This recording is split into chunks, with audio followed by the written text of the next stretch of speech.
সভাপতি সেক্রেটারি এবং এখানে জেলা ছাত্র দলের আমার স্নেহের ভাতিজা জেলা ছাত্র দলের আহ্বায়ক শামীম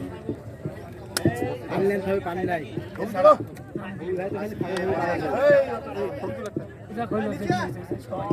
এখানে আসলে ছাত্র দলের একটা ভালো উদ্যোগ নিয়েছে। এই উদ্যোগটাকে আমরা স্বাগত জানাই। এভাবেও আমরা বাংলাদেশের প্রত্যন্ত অঞ্চলে যদি ছাত্র দল আয়োজন করে দল অবশ্যই শক্তিশালী হবে এবং আস্তে আস্তে ছাত্র দল ব্যাপক শক্তিশালী হবে।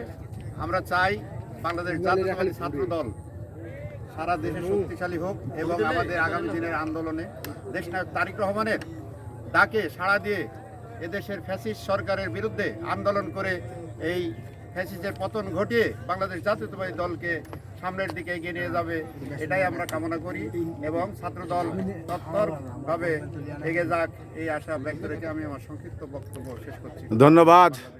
ধন্যবাদ আমার শ্রদ্ধেয় বড় ভাই সুরজ ভাই, ওনাকে আমার পক্ষ থেকে ধন্যবাদ। এবারে আজমুল ভাই, উনি অল্প পরিসরে কিছু বলুন। ধন্যবাদ। এই মুহূর্তে আপনাদের সুস্বাস্থ্য এবং দীর্ঘ জীবন কামনা করেই আপনাদের কাছ থেকে এটি টানলাম। আসসালামু আলাইকুম ওয়া রাহমাতুল্লাহ।